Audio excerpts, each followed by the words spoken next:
nosso Deus. Irmãos, a alegria é tão importante. Quem já ouviu falar sobre John Piper? Teólogo reformado, até o teólogo reformado, batista, americano, pastor em Minnesota, escreveu esse livro aqui, ó, Teologia da Alegria, pastor reformado. Escreveu sobre isso para falar o quanto é preciso que nós entendamos aquilo que as Escrituras vão nos ensinar sobre alegria. Eu quero, antes de ler o texto, citar, por exemplo, algumas razões que ele fala porque escreveu um livro sobre alegria. Ele fala o seguinte: eu escrevi porque para que quando tivesse tristeza da parte dos que deveriam me proporcionar alegria, eu soubesse que somente Deus é a razão da minha alegria. Segunda razão, ele fala assim, porque Deus é um Deus que tira o fôlego. Um Deus que tira o fôlego, porque nós não citamos os Salmos que a beleza do Senhor é enorme. O salmista fala isso, na beleza da santidade. Deus, pela sua beleza, Ele deve tirar o nosso fôlego. O fôlego no sentido assim, deve gerar em nós um entusiasmo.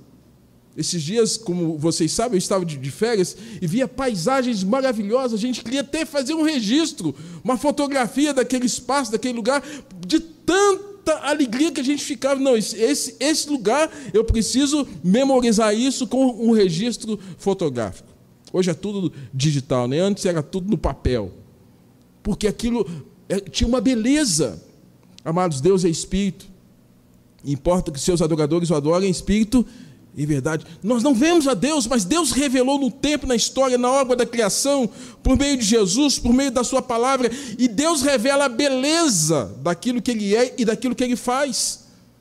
E parece-me que hoje nós estamos tão distantes, nossos olhos estão quase que escurecidos, não percebendo a beleza do nosso Deus e de servirmos esse Deus tal qual o Salmos 122 diz: alegrei-me quando me disseram, eu estou indo para a casa do Senhor, eu estou indo para servir a Deus, para adorar a Deus.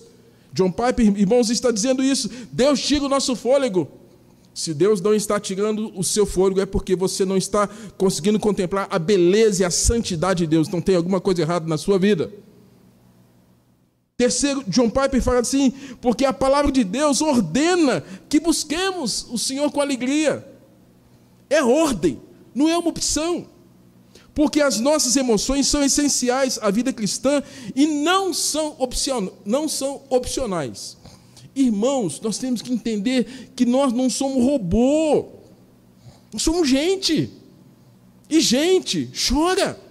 E gente sofre. E gente fica com raiva. Mas também gente se alegra. Nós somos um povo separado. E tal qual o nosso mestre Jesus, que chorou quando tinha que chorar. Que se irou quando tinha que se irar. Mas que se alegrou quando teve que se alegrar. John Piper fala isso. John Piper fala da quinta razão pela qual ele escreveu esse livro. Ele fala assim, porque o prazer, a alegria cristã combate o orgulho e combate a autocompaixão. Ele diz, olha, eu escrevi um livro porque eu aprendi nas Escrituras que a alegria que nós temos em Deus, o prazer que nós temos em Deus, vai combater o meu orgulho, a minha soberba. E nós temos aí na história bíblica Jesus falando que da boca de pequeninos é que sai perfeito louvor. As crianças, a despeito de estarem afinadas ou não, mas a sinceridade delas. Jesus chama a nossa atenção. John Piper fala da sexta razão. Ele fala que a alegria cristã promove um amor genuíno pelas pessoas. Tenha certeza, se você é uma pessoa sisuda, carrancuda, não vai ter gente perto de você. Se você é uma pessoa alegre, falante, extrovertida, que irradia alegria, todo mundo vai querer o quê? Estar perto. Mas a sua sisudez, uma pessoa carrancuda, e diz ainda que é cristã, e não revela essa alegria que a Bíblia fala que nós temos mediante a ação do Espírito Santo na nossa vida, tem alguma coisa errada conosco, irmãos. A Bíblia fala que nós somos um povo alegre. E a sétima razão, porque John Piper diz que escreveu esse livro, ele fala, porque a alegria cristã glorifica a Deus. A alegria cristã glorifica a Deus. E você se lembra que a primeira pergunta do catecismo, qual é? Qual o fim principal do homem? Qual o fim principal da sua existência, conforme a nossa concepção? Catecismo que nós defendemos, confissão de fé de Westminster, catecismo de Heidelberg. Qual o fim? O fim, irmãos, é glorificar a Deus e alegrar-se nele e gozar a presença desse Deus. Daí, irmãos, John Piper dizer no seu livro, e eu quero citar agora outros argumentos que ele usa para falar de alegria. Ele fala dessa alegria como um prazer que o cristão busca, que esse prazer é o próprio Deus. Deus é a fonte, Deus é a razão da nossa alegria. Segundo, ele fala que o prazer cristão não faz desse prazer um Deus. Eu posso ter alegria e a minha alegria não ser um Deus, porque eu sei quem é Deus. Terceiro, ele fala que o prazer cristão não nos coloca acima de Deus quando o buscamos com interesse pessoal. Ou seja, temos prazer nesse Deus e nada além dele, em Deus. E quarto, ele fala que o prazer cristão, a alegria cristã, não é uma teoria geral de justificação moral. Não é uma autoajuda. Não, é bíblico, é a ação do Espírito Santo na vida do crente, na nossa vida. Quinto, ele fala que o prazer cristão, ou a alegria cristã, não é uma distorção dos catecismos históricos. Ou seja, ele refuta a ideia de que alguém pense que alegria não é coisa para nós reformados, cristãos, presbiterianos. A alegria é para todo aquele que serve o Senhor com alegria. Celebrai o Senhor, servir ao Senhor todas as terras, apresentai-vos diante dele, sabei que o Senhor é Deus, foi ele quem nos fez e dele somos o seu povo, o rebanho do seu pastoreio. E esse povo é chamado para irradiar essa alegria. É por isso, irmãos, que nós temos que ver a razão pela qual nós servimos a Deus. Senão nós podemos estar distorcendo os princípios, os valores que a Bíblia chama a nossa atenção acerca dessa vida cristã. E aí, agora sim, quero consultar aqui, os irmãos abrem 3 textos. Zacarias capítulo 9, verso de número 9. Zacarias 9, 9. Depois Lucas 10, 20. Terceiro Apocalipse 19, 7. Zacarias lá no fim do Velho Testamento, capítulo 9. Uma profecia referindo-se ao nosso Senhor e Salvador Jesus Cristo. No capítulo 9, verso 9, nós temos a seguinte descrição, peço à igreja que leia comigo. Zacarias 9, 9. Leiamos. Alegra-te muito, ó filha de Sião, exulta, ó filha de Jerusalém, e eis aí te vem o teu rei, justo e salvador, humilde, montado em um jumento, nem jumentinho cria de jumenta. Ele começa, alegra-te muito, ó filha de Sião. Uma referência, uma ordem, alegrem-se. É uma profecia que aponta porque, posteriormente, mais de 400 anos que há aqui no período interbíblico, haveria de nascer em Belém da Judéia o Salvador. Haveria de nascer Jesus, o nosso Senhor. Então, é uma profecia que aponta uma palavra de esperança. E toda palavra de esperança é uma palavra de alegria. Segundo texto, Lucas capítulo 10, verso de número 20. Uma fala de Jesus, agora Jesus no seu ministério. Capítulo de número 10, verso 20. Lucas.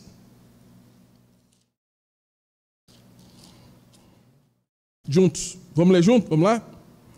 Não obstante, alegrai-vos, não porque os espíritos se vos submetem, e sim porque o vosso nome está rolado nos céus. Jesus falando para os 70, que estavam entusiasmadíssimos porque viam os demônios caíam à medida que a palavra era pregada. Jesus diz a eles: olha, a maior alegria não é porque vocês têm poder para expulsar demônios.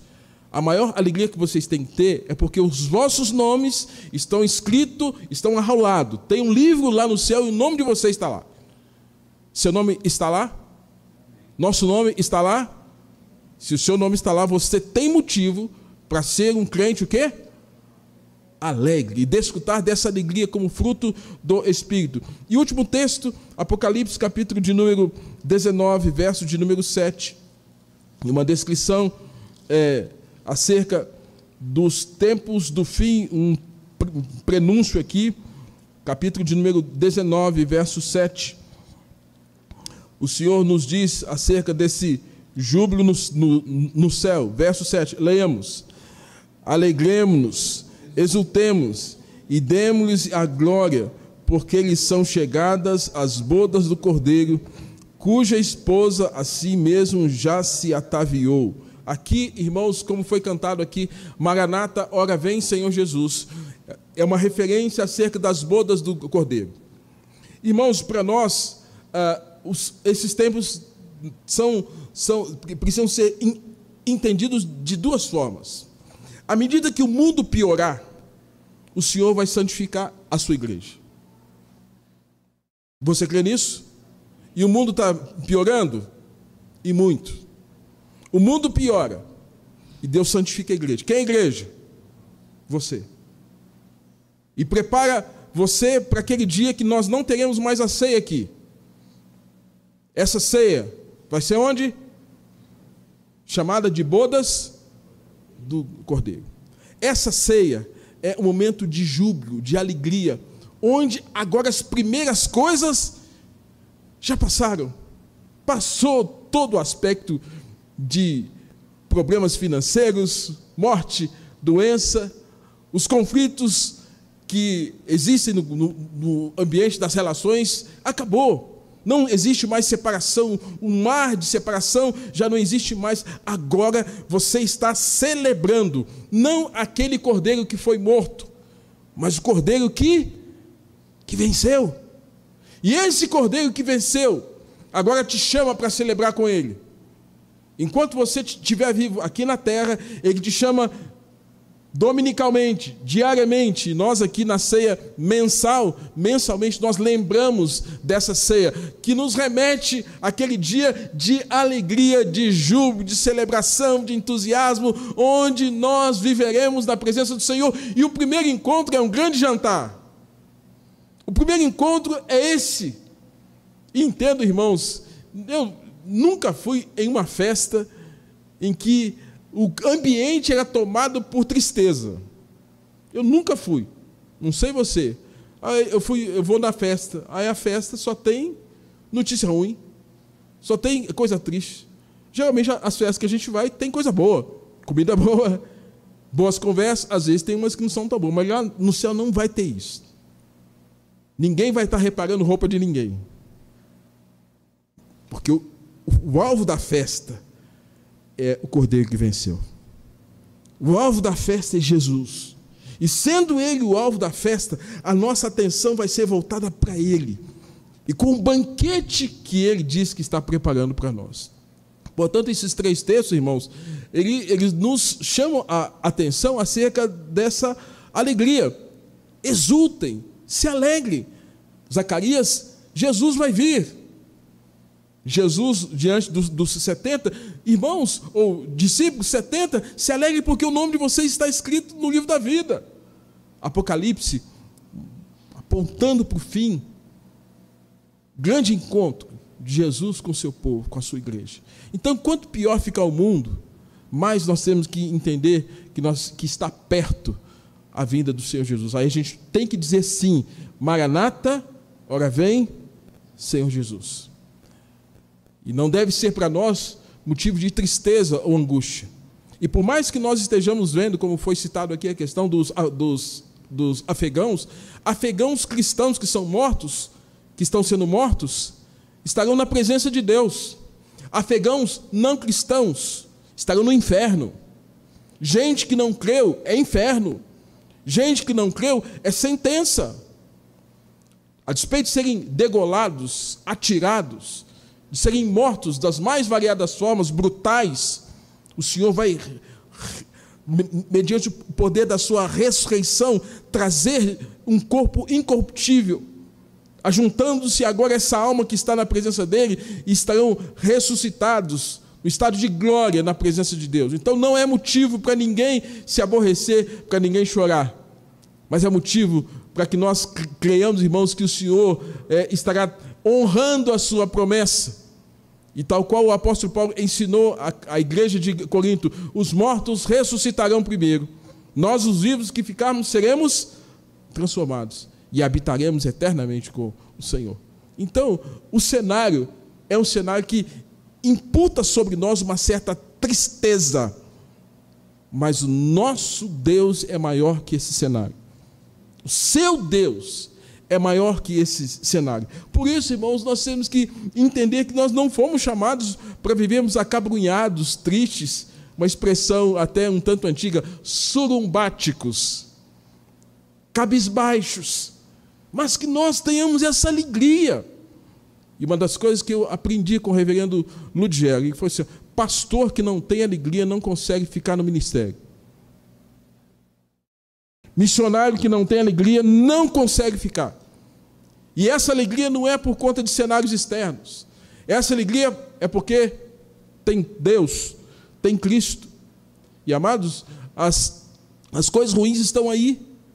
E se você não tiver essa alegria que vem do Senhor, e não tiver o Senhor na sua vida, é fato que vai ter muitos conflitos. Por isso, quero considerar algumas questões diante desse prenúncio, dessa fala, dessa introdução. A alegria não é só uma opção de vida, ela é uma ordem de Deus ao seu povo. Em Cristo, é uma aberração não ser alegre. É uma aberração não ser alegre. É um mau testemunho. É uma contra-evangelização. É uma falta de coerência. O mandamento da alegria está espalhado nas Escrituras.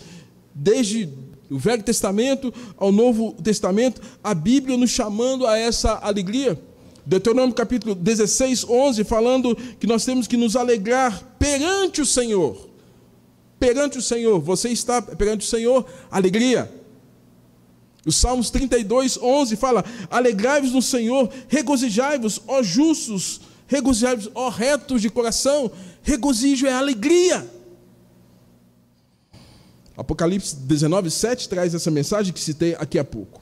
A Bíblia ensina, portanto, irmãos, uma alegria teimosa. Teimosa porque aparentemente arrogante, não artificial, mas uma alegria baseada na fé e não na instabilidade das circunstâncias.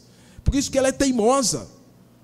Ela deve persistir mediante cenários de más notícias. Ela deve persistir diante de circunstâncias até do nosso temperamento. Porque quando nós somos de Cristo, quem tem que aparecer não é a nossa personalidade, é o caráter de Cristo.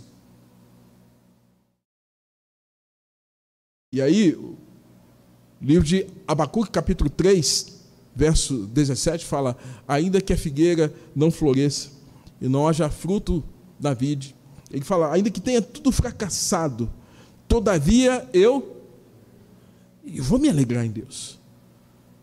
Ainda que não haja azeitona, não haja animais nos campos, eu vou me alegrar. Ainda que não haja prosperidade, ainda que não haja crescimento, ainda que não haja saúde, eu vou me alegrar. Portanto, irmãos, é importante lembrar que Paulo estava em um cárcere quando escreveu a epístola aos Filipenses, na qual ele enfatiza a prática da alegria. No capítulo 4, verso 4 de Filipenses, o apóstolo Paulo vai dizer: olha, outra vez vos digo, alegrai-vos no Senhor. Então, você vê que desde o Velho Testamento, o Novo Testamento, a palavra de Jesus, dos apóstolos, traz a alegria não como uma opção do crente, mas uma necessidade premente, até por conta do nosso testemunho. Sermos pessoas que têm alegria no coração. E se eu tenho alegria, o espírito de murmuração e de reclamação vai sair. porque meu coração é alegre, e pessoas alegres têm esperança. A Bíblia descreve, irmãos, o regozijo do povo de Deus no decorrer dos anos. Fala-se, por exemplo, da grande alegria. Fala-se da alegria completa. João capítulo 16, 24. Você pode abrir esse texto comigo. João capítulo de número 16, verso de número 24. O Senhor Jesus, falando aos seus discípulos acerca daquele momento, o qual ele haveria de passar pela morte. Jesus faz uma comparação interessantíssima a partir do verso de número 16. Verso 20, ele fala assim: em verdade vos digo que chorareis e vos lamentareis, e o mundo se alegrará. Vós ficareis tristes, mas a vossa tristeza se converterá em alegria. É Jesus que está falando isso. E aí ele fala: a mulher, quando está para dar à luz, tem tristeza, porque a sua hora é chegada, mas depois de nascido o menino, já não se lembra da aflição, pelo prazer que tem de ter nascido ao mundo um homem. Assim também agora vós tendes tristeza, mas outra vez vos verei, o vosso coração se alegrará, e a vossa alegria ninguém pode tirar. Aí lá no verso de número 24, ele fala: até agora nada tens pedido em meu nome, pedi e recebereis, para que a vossa alegria seja... E o que Jesus está nos ensinando, irmãos? Ele está nos ensinando que ele haveria de passar pela via crucis, e tal qual a dor de uma mulher gestante, quando está para dar à luz, esse sofrimento, depois que nasce a criança, parece que esquece completamente da dor. Ou seja, ele está nos ensinando que depois que ele ressuscitasse de entre os mortos, toda aquela dor que houve por conta da via cruz, a morte que ele experimentou, o julgamento, o juízo, o momento vexatório que Jesus passou, tudo isso seria nada, porque a alegria provinda da sua ressurreição traria sobre os discípulos uma alegria completa, sem faltar absolutamente nada. E a fala de Jesus, irmãos, aos seus discípulos, é uma fala também para nós. Ele está falando conosco isso também. A ressurreição dele garantiu para nós uma alegria completa. Ai, pastor, eu não tenho o carro novo. Não tem problema. Jesus é a sua alegria. Ai, pastor, eu não tenho aquele emprego dos sonhos. Jesus é a sua alegria. Ai, eu não tenho a casa. Jesus é a sua alegria. Ai, pastor, eu não tenho a namorada dos sonhos, o namorado dos sonhos. Minha irmã, meu irmão, Jesus é a sua alegria.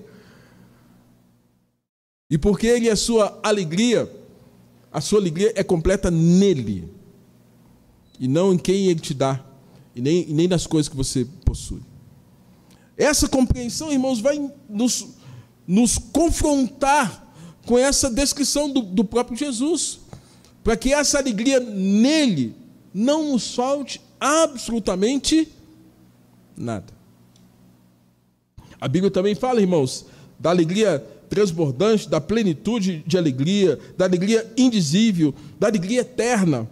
Fala da alegria em extremo. A Bíblia fala, por exemplo, de Salomão, que descreve a alegria como um banquete contínuo.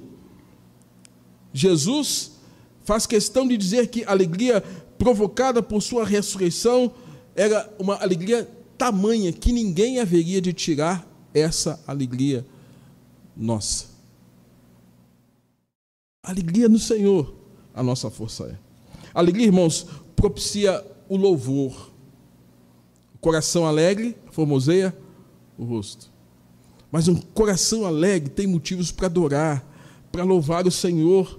O Salmo de número 42 nos lembra isso, que havia uma procissão, multidão em festa, entre gritos de alegria e de louvor. No verso 4 e verso 5. O povo comemorou a renovação da aliança na época do sacerdote Joiada com alegria e com canto, segundo a instituição de Davi, em 2 Crônicas, capítulo de número 23. Então, tem uma ligação direta. Louvor, alegria. Alegria, louvor. Aí a Bíblia vai chamar a nossa atenção, irmãos. Por isso que é muito difícil separar alegria de louvor. O louvor da música, a expressão da alegria corporal, né? Nós às vezes damos os movimentos. Alegria mostra nosso corpo em movimento, expressão da nossa alegria. Irmãos, momentos de intensa alegria, inclusive no contexto do Velho Testamento, foi expressado inclusive com dança. Libertação do povo hebreu. Agora estão livres. Um povo livre adora, tem motivo para cantar, gritos de guerra. E a Bíblia fala que uma das coisas que aconteceu no contexto em Êxodo, capítulo de número 15, verso 20 e 21, que Midian se apresentou diante do Senhor com dança, sem nenhum tipo de reverência, mas expressão da alegria diante do nosso Deus. A Bíblia nos mostra, portanto, irmãos, que Deus é a fonte da nossa alegria. E a Bíblia está cheia de textos que mostram o quanto nós precisamos desfrutar dessa alegria. C.S. Lewis, aquele que escreveu as Crônicas de Nárnia, ele diz assim: nos Salmos, Deus é o objetivo de tudo e satisfaz seu povo que o adora sem constrangimento pela alegria experimentada. Fala de C.S. Lewis. Deus é o motivo da alegria do povo de Deus. Nós temos 150 salmos, 150 poesias, com métrica, com rima. Nós não temos os ritmos, mas as letras remetem à alegria do povo de Deus, mas também o seu quebrantamento quando necessário. Portanto, irmãos, a Bíblia chama a nossa atenção para que nós tenhamos esse tempo de alegria. A Bíblia nos mostra, irmãos, em dois momentos, de Salomão e de Davi. Texto que foi lido no momento da confissão, Alan leu aqui. Davi peca contra o Senhor. O pecado fez com que Davi sentisse o peso da mão do Senhor. Salmo de número 32 fala isso, Salmo 51 fala isso. E Davi diz para Deus de maneira clara que o fato de ele ter praticado aquele pecado contra o Senhor, ele clamava algo que nós precisamos compreender. Abro parênteses. No Velho Testamento, a presença do Espírito Santo não era constante. Ele ia e vinha. Ele não estava permanentemente no meio do seu povo. E à medida então que Davi peca contra o Senhor, se afasta do Senhor, você tem ali quase 2 anos que Davi passa pelo momento em que ele oculta a gravidez de Batseba, vive aquele amargor de ter pecado contra o Senhor, tem o momento da confrontação de Natã acerca do seu pecado, e é exatamente a partir desse momento da confrontação que Davi, aquele poeta, aquele músico, aquele pastor que pegava a sua harpa e tangia e que louvava o Senhor, que quando mais jovem, a maneira como ele tocava a Deus mexia com o coração do rei Saul, que acalmava os demônios sobre a vida de Saul.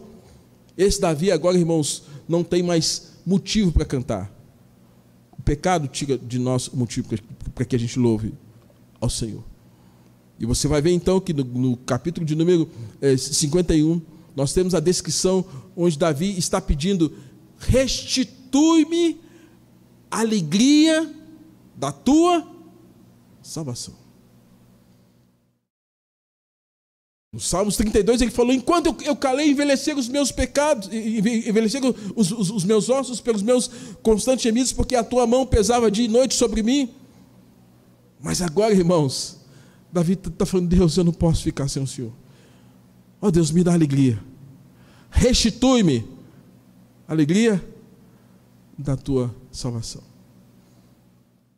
Um outro momento, irmãos, é Salomão, filho de Davi. Momento em que Salomão não escuta a voz de Deus, porque a direção de Deus: não sirva os deuses pagãos das mulheres que você recebeu como presente.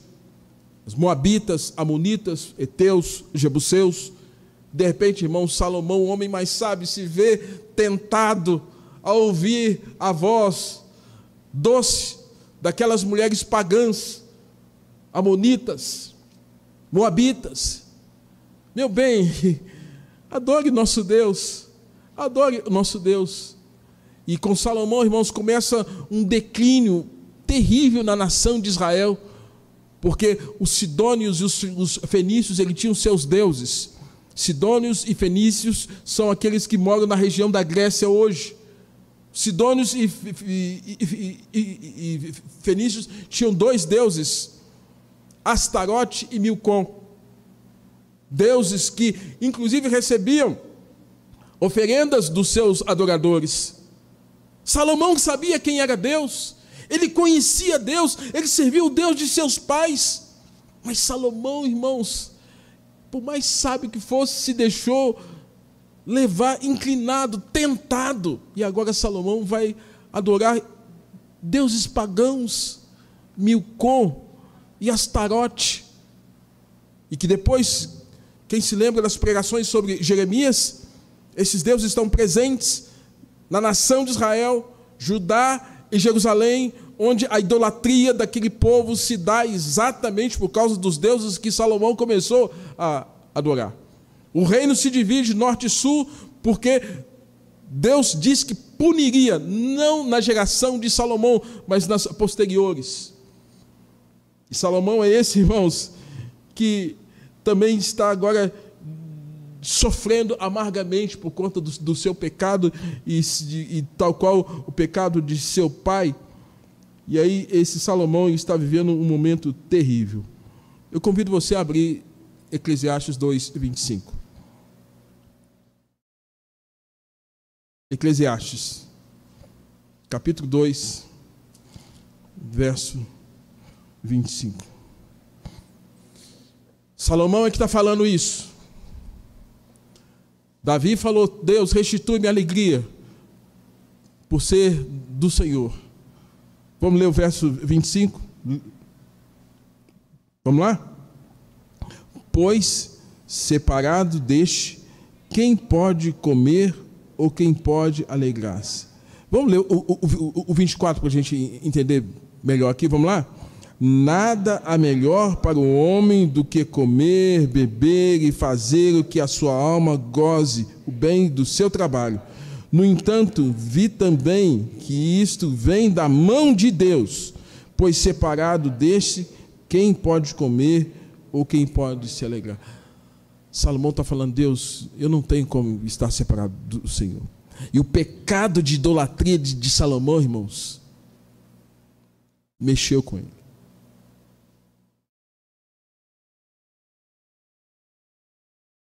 Alegria do Senhor. Alegria do Senhor.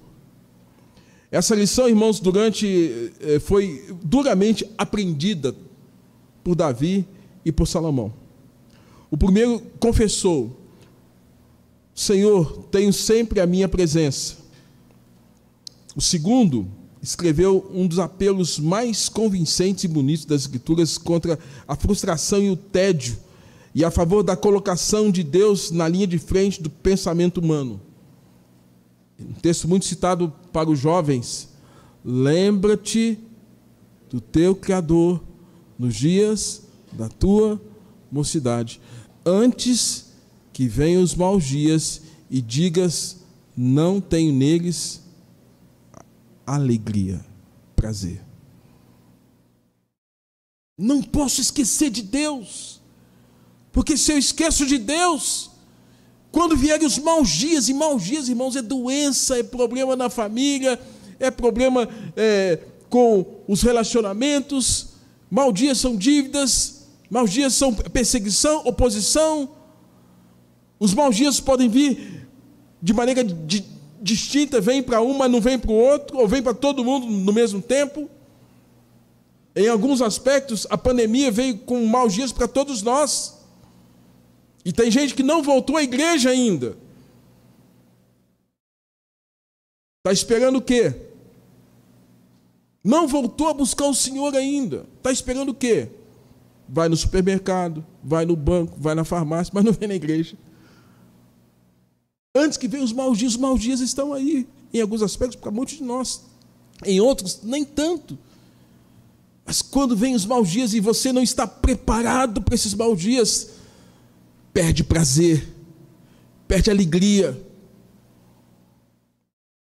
Irmãos, a alegria é algo que Deus quer que nós experimentemos diuturnamente.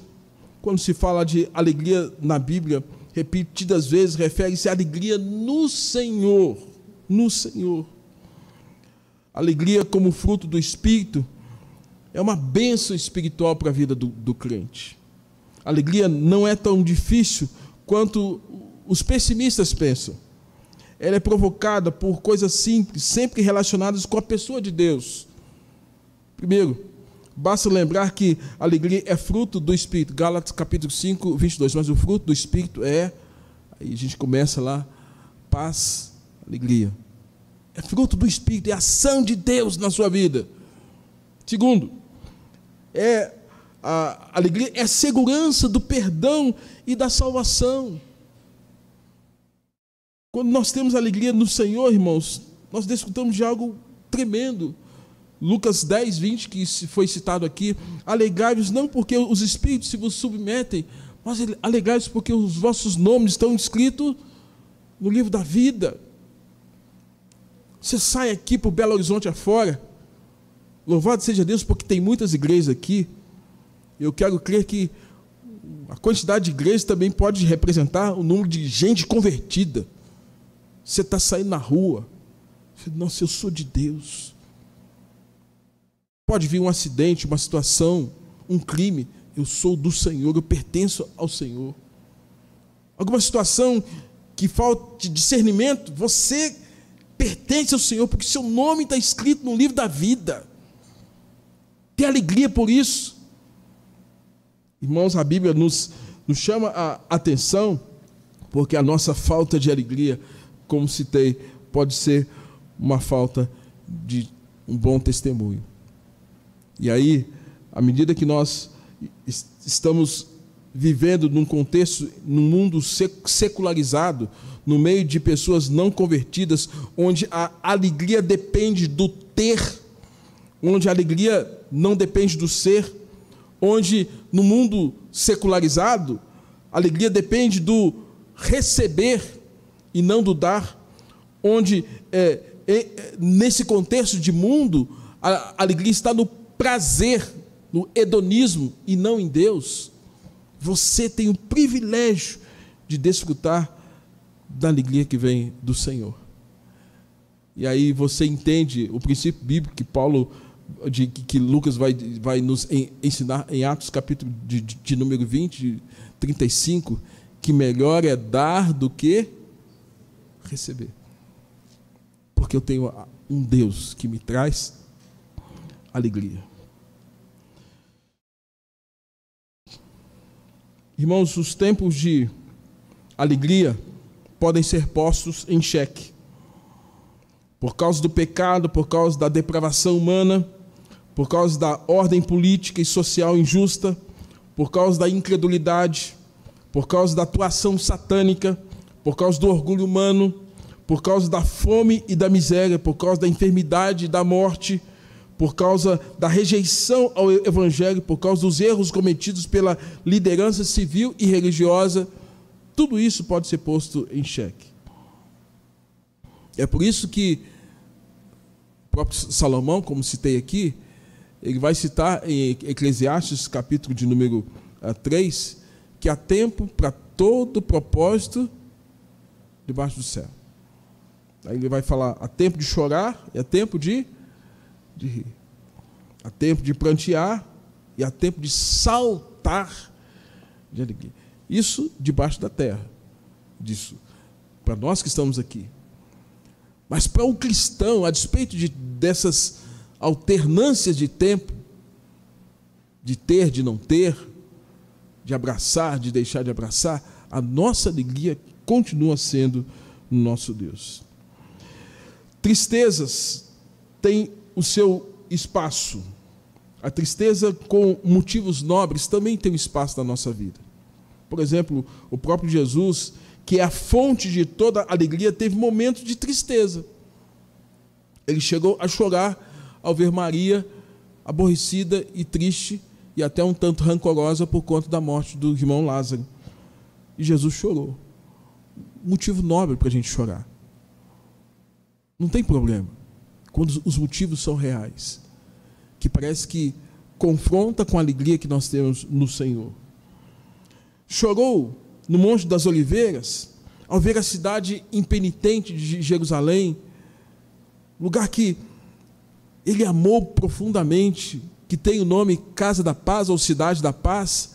Ele fala: Jerusalém, Jerusalém, que vocês matam os profetas. Quem vem aqui pregar para anunciar o reino de Deus, vocês matam. Vocês apedrejam a quem Deus envia para levar uma palavra de esperança para vocês. E quantas vezes eu quis abençoar vocês, nação, cidade de Jerusalém, e vocês não querem. E Jesus chorou. O choro de Jesus foi por um bom motivo. Nós temos que chorar também por uma sociedade em pecado, vidas que não se rendem ao Senhor. Chorar diante de Deus e falar: Deus, tenha misericórdia. Jesus chorou, bom motivo para chorar. A maior tristeza, porém, foi no jardim de Getsêmani, quando buscou a simpatia dos discípulos, Pedro e João. Venham orar comigo. Jesus havia se separado um tiro de pedra daqueles homens, 30 metros aproximadamente, e Jesus esperava que eles pudessem estar orando com ele, mas eles estavam tomados, premidos de sono, não oraram e não se importaram. E aí a fala descrita por Mateus capítulo 26, 38, Jesus na sua humanidade, a frase é a seguinte: a minha alma está profundamente triste até a morte, porque Jesus haveria de passar pela via cruz. E Jesus diz aos seus discípulos: olha, ficai aqui, vigiai comigo, orem comigo. E pouco tempo depois, Jesus viu os seus discípulos o quê? Dormindo. Solidão.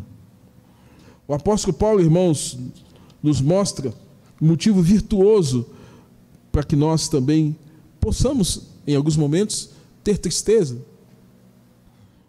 Quando ele viu a incredulidade dos judeus a despeito de todas as prerrogativas e pregações que ele havia feito, e ele diz assim em Romanos capítulo 9: tenho grande tristeza, incessante dor no coração. E a dor do apóstolo é porque ele pregou e as pessoas não estavam se importando com a mensagem, com a boa notícia que ele estava anunciando. Jó também se mostra virtuoso. Ele não se alegrou com a desgraça daquele que devotava ódio.